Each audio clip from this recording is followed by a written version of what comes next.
আসসালামু আলাইকুম। আজ আমরা এমন একজন মহান নবীর গল্প শুনব যার জীবনের প্রতিটি অধ্যায় আল্লাহর অতুলনীয় কুদরত আর আলৌকিকতায় ভরপুর।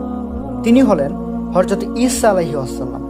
তিনি মরিয়ম আলাইহিস সালামের পুত্র এবং কিতাবধারী একজন রাসূল। আজ আমরা জানব ঈসা আলাইহিস সালামকে আল্লাহ কি কি বিশেষ মুজিজা বা অলৌকিক ক্ষমতা দিয়েছিলেন যা তাকে তার সময়ের অন্য সকল মানুষের থেকে আলাদা করেছিল। হযরত ঈসা আলাইহিস সালামের জীবনের সবচেয়ে প্রথম এবং বড় মুজিজাটি হলো তার জন্ম।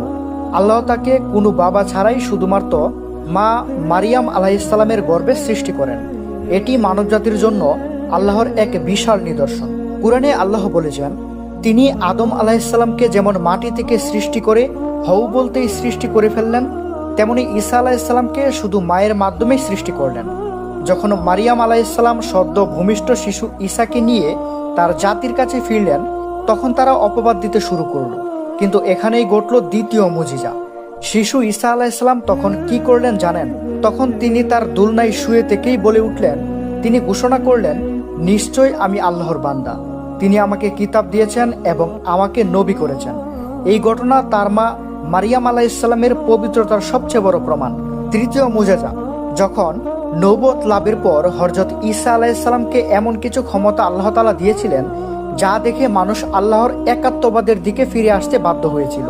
সেই সময়ের মানুষেরা চিকিৎসা বিজ্ঞান এবং জাদুবিদ্যায় অনেক এগিয়ে ছিল, তাই আল্লাহ এমন সব মুজিজা দিলেন যা তাদের কল্পনারও বাইরে ছিল। এসব মুজিজাগুলোর মধ্যে একটি হচ্ছে মাটির পাখি জীবিত করা।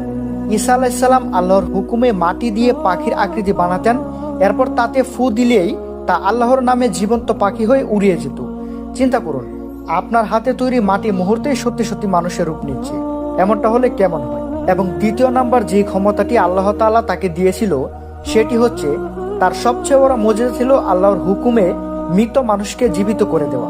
তিনি কবরের কাছে দাঁড়িয়ে মৃত মানুষকে ডাকতেন এবং আল্লাহ তাকে জীবিত ফিরিয়ে দিতেন।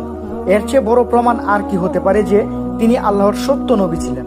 হযরত ঈসা আলাইহিস সালাম যখন তার জাতির মধ্যে আল্লাহর বাণী প্রচার করেছিলেন, তখন একদল মানুষ, বিশেষ করে ইহুদিরা, তাকে হত্যা করার ষড়যন্ত্র করলো। যখন শত্রুরা তাকে চারপাশ থেকে ঘিরে ফেললো, আল্লাহ তাআলা তার প্রিয় নবীকে রক্ষা করলেন। তিনি একজন লোককে ঈসা আলাইহিস সালামের আকৃতি দান করলেন এবং শত্রুরা তাকেই ঈসা আলাইহিস সালাম মনে করে ক্রুশবিদ্ধ করল। কিন্তু আসল ঘটনা কি ঘটেছিল? কোরআন আমাদের জানায়, আল্লাহ হযরত ঈসা আলাইহিস সালামকে সশরীরে আসমানে তুলে নেন।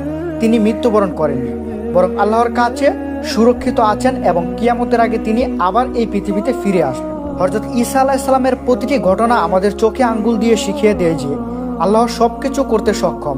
একজন বাবা ছাড়া সন্তান সৃষ্টি করা, মাটির পাখিকে জীবন দেওয়া কিংবা মৃতকে জীবিত করা, এসব আল্লাহর অসীম ক্ষমতার বহিঃপ্রকাশ। আমরা যেন এই সব অলৌকিক ঘটনা থেকে শিক্ষা নিয়ে আল্লাহর প্রতি আমাদের বিশ্বাসকে আরো মজবুত করতে পারি। সেই তৌফিক আল্লাহ রব্বুল আলামিন আমাদের দিক। প্রিয় দর্শক, ভিডিওটি কেমন লাগলো তা অবশ্যই কমেন্টে জানাবেন। আজকের মতো এ পর্যন্তই। আল্লাহ হাফেজ।